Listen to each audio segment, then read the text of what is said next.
Juliane est avec nous. Bonjour Juliane. Brigitte, bonjour Jean-Gabriel. Bonjour Juliane. Donc vous aimez porter de la lingerie rouge et noire. Oula. Alors oui, moi je ne suis pas très originale, je vous avoue. Bah, tout le monde ne porte pas de la lingerie rouge et noire. Là, on est dans le sexy pur et dur, non, Jean-Gabriel? C'est, je pense, la plus belle couleur de lingerie qui soit, le rouge et noir. Bon, il y a Stendhal, bien sûr. Donc, il y a des bonnes bases au départ. C'est Jeanne Masse aussi. Non, mais rouge et noir, c'est les deux plus belles couleurs pour moi en lingerie. Enfin, il y a pas photo. Alors, le rouge, ça vous rend plus chaleureuse dans tous les sens du terme. De toute façon, pour quelqu'un qui vous voit habillé en rouge, c'est formidable. Parce que c'est physiquement une réalité. Et d'ailleurs, c'est un conseil qu'on donne aux femmes qui sont timides. À leur premier rendez-vous, il se passera pas forcément quelque chose. Le fait de porter de la lingerie rouge, ça vous permet aussi de vaincre un petit peu votre timidité. Donc la lingerie rouge n'a absolument, même si on la montre pas à son partenaire tout de suite, n'a absolument que des qualités. Donc c'est une formidable couleur de lingerie. Et le noir, il y a du mystère, ça marche toujours aussi, bien sûr. Oui, en fait, moi... Mais vous portez du rouge et du noir, c'est-à-dire de la lingerie rouge et noire, ou vous portez du rouge ou du noir? Bien sûr, ça alterne. Non, moi j'aime bien les couleurs unies. Alors évidemment, si c'est quelque chose de très travaillé, avec beaucoup de dentelle, oui, j'aime bien le mélange. Mais c'est vrai que déjà pour rien que pour moi, j'aime ce que ma peau, comme ma peau prend la couleur. Je sais pas si je m'explique bien, mais oui. Je suis très brune, j'ai la peau assez bronzée, je suis d'origine sicilienne, et donc du coup forcément le rouge sur ma peau un peu dorée, j'aime. Du coup, je me sens encore plus confiante parce que vraiment cette couleur me va vraiment très bien. Et puis du coup, si je me sens évidemment très confiante avec cette lingerie, je serai d'autant plus avec un partenaire. Absolument. Et puis le noir, évidemment, le noir, je trouve que c'est voilà, j'imagine mal me proposer à quelqu'un dans une tenue autre que du rouge ou du noir. Par exemple, je me vois pas porter quelque chose d'un peu flashy. Pour moi, ça aurait une consonance un peu adolescente. Ou alors, par exemple, quelque chose de blanc qui serait trop immaculé et qui ferait trop pur. Pour moi, je pourrais pas. Donc, mais j'écoutais ce que vous aviez dit tout à l'heure par rapport au jaune, et c'est drôle parce que, alors en dehors de tout ce qui est lingerie, moi, dans mes vêtements, c'est vraiment par période.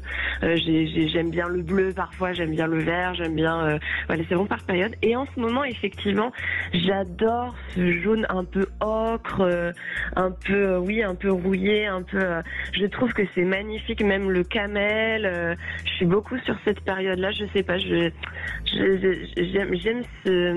cette profondeur de couleur. Et vous avez donné quelques détails tout à l'heure sur les consonances négatives de cette couleur qu'il y a pu y avoir, vous en avez parlé, et c'est étrange parce que moi j'ai jamais pensé à ça. Je trouve vraiment ce jaune ocre là, ce jaune est tellement lumineux, qui apporte tellement d'oxygène, voilà. Tout à fait, vous avez raison, et c'est vraiment une des couleurs que nous on lance parce qu'on trouve surtout en automne. C'est-à-dire pour nous c'est des couleurs automnales qui sont absolument indispensables et incontournables. Donc nous dans le textile on pousse beaucoup ces couleurs effectivement dans les ocres jaunes. Il y a des couleurs extraordinaires, et puis là aussi vous avez le ciel peut être gris.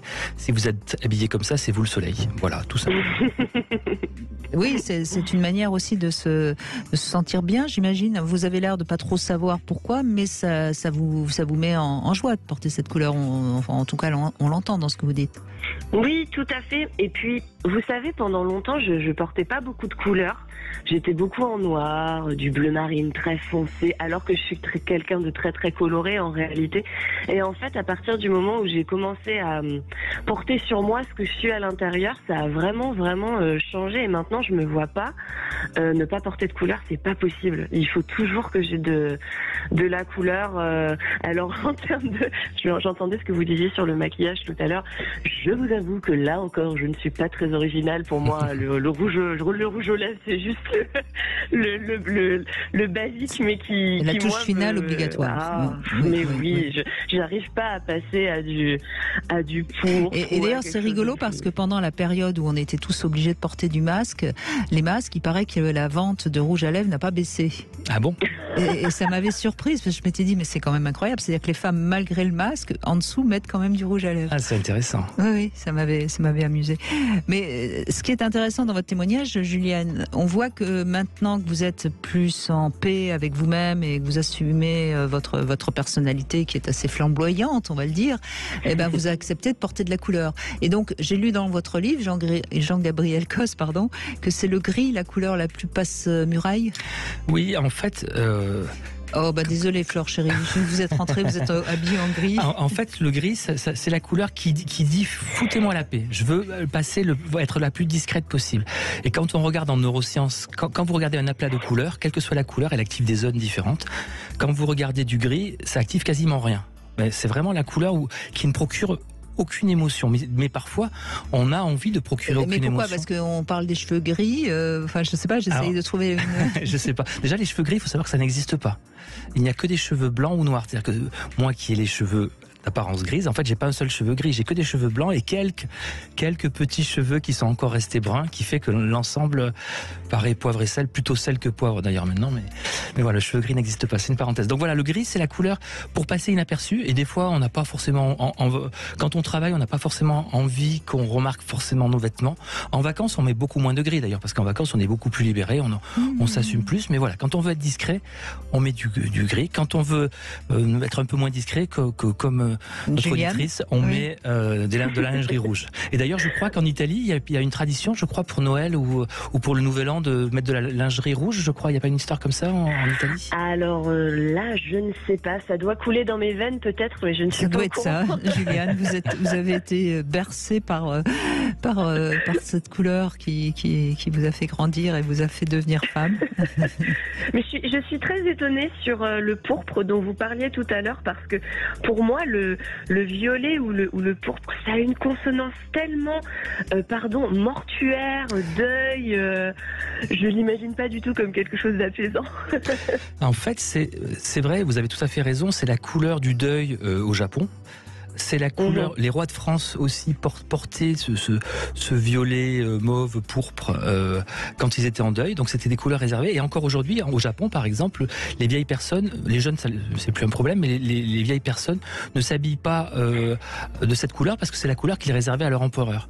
Donc voilà, il y a ce côté un peu domination, et en même temps c'est une couleur très introspective. C'est-à-dire qu'il y a beaucoup de psys qui ont des cabinets avec du mauve. C'est une couleur où on est face à soi-même. C'est une couleur très religieuse aussi. Dans toutes les religions, les cardinaux portent cette couleur. Dans le bouddhisme aussi, il y en a beaucoup. Donc c'est vraiment une couleur d'introspection. Et l'introspection peut se faire à deux, par la sexualité également. C'est aussi pourquoi cette couleur, je pense, plaît à beaucoup de monde. Essayez, Juliane, vous essayez d'acheter quelque chose, des sous-vêtements mauves ou violets, et puis vous nous rappelez, vous nous direz si ça fonctionne ou si ça fonctionne pas. D'accord? Très bien, pourquoi pas. Merci en tout cas de votre appel, Juliane. Merci beaucoup, et restez tout en couleur.